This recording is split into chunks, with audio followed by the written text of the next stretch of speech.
ఇక చిత్తూరు జిల్లాలో పాత నేరస్తుడు దారుణ హత్యకు గురయ్యాడు. మదనపల్లి పట్టణ శివారు ప్రాంతం చంద్రకాలనీ సమీపంలోని గురుకుల పాఠశాల వెనుక లక్ష్మీనగర్లో ఈ ఘటన చోటు చేసుకుంది. గతంలో ఇతనికి భూ వివాద విషయమై గొడవలున్నట్లు సంఘటన స్థలాన్ని పరిశీలించిన డీఎస్పీ సిఐ తెలిపారు. Madanapalle 2 town CI Narasimhulu, DSP Ravi Manoharachari విచారణ చేపడుతున్నారు.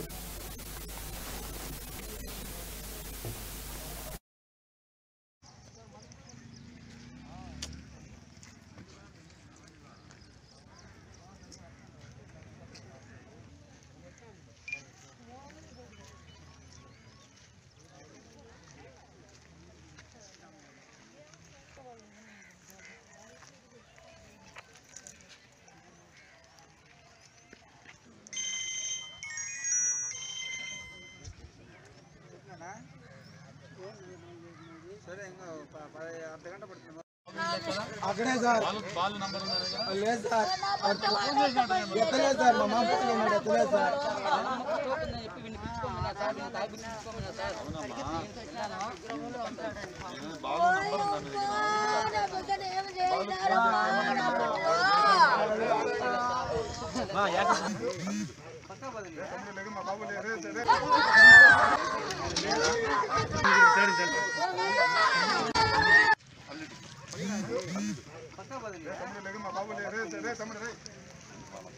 ఏ బాబు పక్క ఏ బాబు లేక బాబు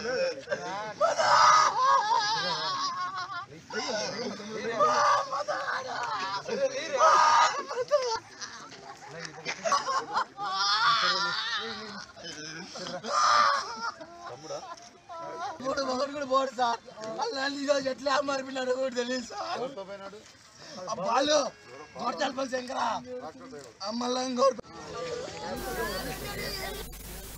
కరోనా బాధితులకు ఆయుర్వేద మందుతో కట్టడి చేయవచ్చని బొజ్జనత్తం ఆనిముత్యం పారంపర్య వైద్య మహాసంఘం అధ్యక్షులు శల్య వైద్యులు ఎస్ చంద్రశేఖరరాజు తెలిపారు.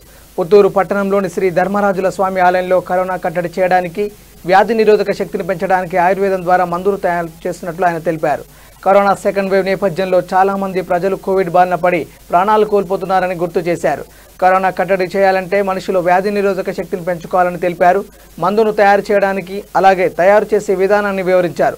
నెల్లూరు జిల్లా కృష్ణపట్నంలోని ఆనందయ్య కోవిడ్ బాధితులకు ఇస్తున్న మందును అదే ఫార్ములాను ఉపయోగించి ఇక్కడ తయారు చేయనున్నట్లు ఆయన తెలిపారు.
సంవత్సరంలో ఈ యొక్క కరోనా వంటి వ్యాధులు, జలుబు, దగ్గు, జ్వరం, ఇమ్యూనిటీ తీసుకోవడానికి కోసము, ఉపశాంతి కోసమని మేము ఈ ఆయుర్వేద గురించి చేస్తున్నట్టు మందులన్నింటినీ ఈరోజు డిస్ప్లే పెట్టి చేస్తున్నాం.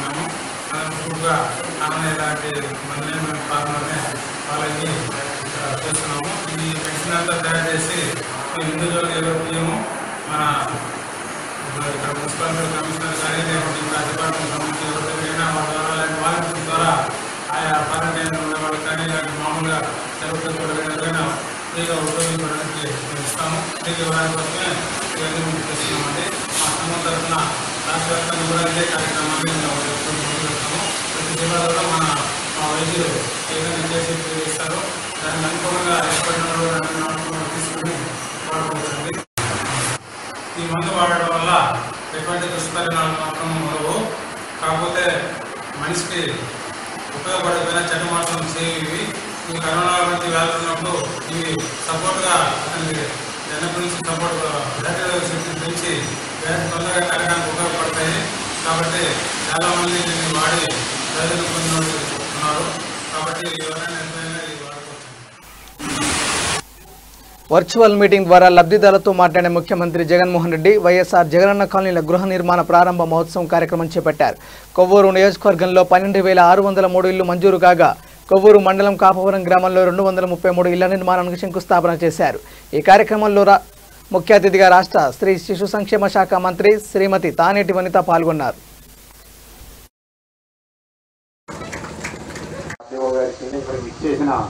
కాపురం గ్రామస్తులకి, మన గ్రామ సచివాలయం స్టాఫ్కి, వాలంటీర్స్కి, పోలీసు వారికి, పత్రికా విలేకరులకి అందరికీ నా ఉదయపూర్వం ఆర్టీఓ గారికి, మన డిఈలకి, అగ్రికల్చర్ ఆఫీసర్, మన వేదిక ఆలోచించిన ఆఫీసర్లకి, ఇక్కడికి ఇచ్చేసిన కాపురం గ్రామస్తులకి, మన గ్రామ సచివాలయం స్టాఫ్కి, వాలంటీర్స్కి, పోలీసు వారికి, పత్రికా విలేకరులకి ఆ ఇంటి స్థలాల యొక్క ఏదో చిన్న చిన్న కాలేజ్గా కాదు, ఈ రోజున అక్కడ ఒక ఊరే తయారయ్యే విధంగా మరి మీకు అక్కడ డ్రింకింగ్ వాటర్ ఫెసిలిటీ అంటే ఇల్లు కట్టుకోవడానికి మీకు నీరు అవసరం కనుక అక్కడ బోర్డు కూడా శాంక్షన్ చేయడం జరిగింది ప్రభుత్వం ఈ రోజున. మరి ఆ బోర్డుకి కావాల్సిన ఎలక్ట్రిసిటీని కూడా ఇవ్వడం జరిగింది. అక్కడ చూడండి ట్రాన్స్ఫార్మర్ కూడా వేయడం జరిగింది, బోర్డుకి శంకుస్థాపన చేయడం జరిగింది, త్వరలో బోర్డు కూడా వేస్తారు. ఈ రోజున ఇక్కడ మీకు కావాల్సిన సకల సదుపాయాలు కూడా ప్రభుత్వమే మీకు ఏర్పాటు చేయడం అనేది మీరు గ్రహించాలి. గత ప్రభుత్వాలలో ఎక్కడైనా ఎప్పుడైనా పొరపాటున ఇంటి స్థలం ఇచ్చారు అంటే అది ఎవరికి ఇచ్చారో, ఎక్కడ ఇచ్చారో, ఇచ్చిన తర్వాత వారు కట్టుకోవడానికి ఏ మాత్రం కూడా ఎటువంటి సౌకర్యాలు కూడా ఏర్పాటు చేసిన దాఖలు ఎప్పుడు ఎక్కడా లేవు. ఈ రోజున ప్రతి ఒక్క విషయంలో కూడా ప్రభుత్వం శ్రద్ధ తీసుకుంటూ ఆ కాలేజీస్ అన్ని కూడా త్వరితగతిన పూర్తవ్వాలని చెప్పి ముఖ్యమంత్రి గారు ఆదేశాలు ఇవ్వడం జరిగింది. దయచేసి మీరందరూ కూడా మీకు ఇచ్చిన అవకాశాన్ని ఈ రోజున మీ అందరికీ కూడా ఇల్లు కట్టుకోవడానికి ప్రభుత్వమే ఉచితంగా ఇస్తుంది. గత ప్రభుత్వాలలో అయితే ఇల్లు కట్టుకోవడానికి మీ అందరికీ కూడా లోన్ రూపంలో ఇచ్చి మళ్ళీ తిరిగి మీకు కట్టించుకునేవారు మీ నుండి. కానీ ఈ రోజున ఆ పరిస్థితి లేదు. ప్రభుత్వమే మీ అందరికీ కూడా అండగా ఉంటూ మరి ఈ రోజున ముఖ్యమంత్రి గారు ఏ విధంగా పరిపాలన అందిస్తున్నారో మనం చూస్తున్నాం. 2 సంవత్సరాలు కూడా మరి పాలన అనేది ఎంత సజావుగా జరిగిందో, మరి అన్ని వర్గాల వారిని ఎస్సీ, ఎస్టీ, బీసీ, మైనారిటీలనే కాకుండా ఈబీసీ వాళ్ళని కూడా అంటే అగ్రవర్ణాలలో పేదలుగా ఉన్న వాళ్ళని కూడా ఈ రోజున ప్రభుత్వం గుర్తించడం జరిగింది.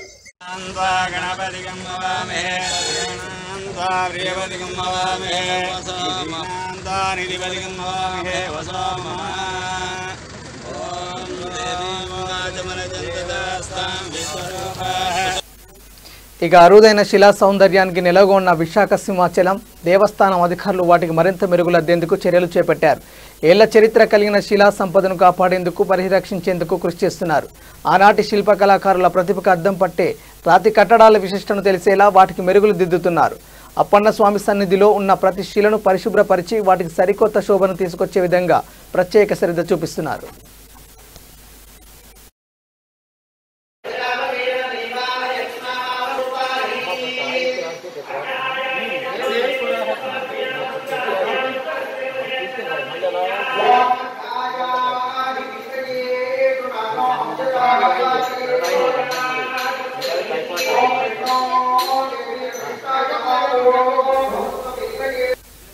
సూర్యాపేట జిల్లా మఠంపల్లి మండలం గుర్రంపోడు తండా ఘర్షణ కేసులో నిందితుడు జర్నలిస్టు రఘును హైదరాబాద్ నందు మఠంపల్లి పోలీసులు అరెస్ట్ చేశారు.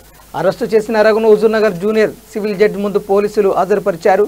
14 రోజులు రిమాండ్ విధించి హుజూర్నగర్ జైలుకు తరలించారు.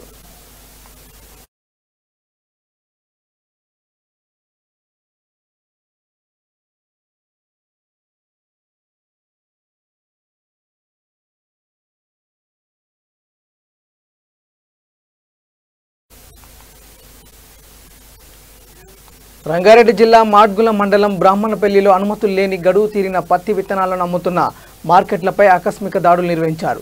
బహిరంగ మార్కెట్లో అమాయక రైతులకు విక్రయిస్తూ సొమ్ము చేసుకుంటున్న జిల్లా వెంకటయ్య అనే వ్యాపారి గోదాంపై దాడులు నిర్వహించి అతన్ని అదుపులోకి తీసుకున్నారు. సుమారు 43,40,000 రూపాయల విలువ చేసే 2,835 బస్తాల నకిలీ గడువు ముగిసిన విత్తనాలను స్వాధీనం చేసుకున్నారు. రాచకొండ ఎస్ఓటి పోలీసులు అతడిపై కేసు నమోదు చేసి దర్యాప్తు చేపట్టారు.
నల్గొండ జిల్లా చండూరు మండలంలో ఎడతెరిపి లేకుండా కురుస్తున్న వర్షాలకు వాగులు పొంగిపొర్లుతున్నాయి. జిల్లాలోని పలు గ్రామాలు, పట్టణాలు సైతం జలమయమయ్యాయి. వాన నీరు ఇళ్లలోకి చేరడంతో స్థానికులు ఇబ్బందులు పడుతున్నారు. అధికారులు స్పందించి తగిన చర్యలు చేపట్టాలని స్థానిక ప్రజలు కోరుతున్నారు.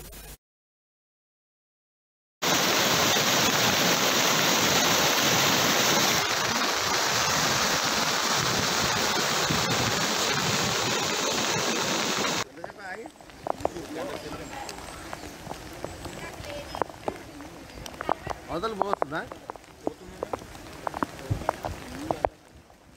ఇట్లా పోవాలి మనం, రెండు నుంచి పోవాలి. మొట్ట కూడా వస్తుంది అది.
ముఖ్యాంశాలు మరోసారి. విశాఖ కలెక్టర్ కార్యాలయంలో జిల్లా అభివృద్ధిపై సమీక్ష. అంతర్జాతీయ ప్రమాణాలతో విశాఖ అభివృద్ధి చెందుతుందన్న ఎంపీ. కర్నూలులో ప్రభుత్వ జనరల్ హాస్పిటల్ ఆవరణలో కోవిడ్ సెంటర్ ఏర్పాటు. ఆసుపత్రులు ప్రారంభించిన మంత్రి బుగ్గన రాజేంద్రనాథ్.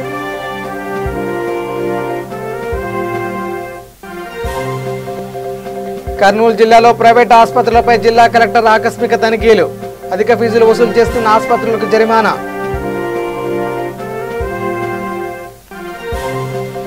కర్నూలు జిల్లా సున్నిపెంటలో అక్రమ మద్యం స్వాధీనం 140 క్వార్టర్ బాటిళ్ల మద్యం 2 వ్యక్తుల అరెస్టు.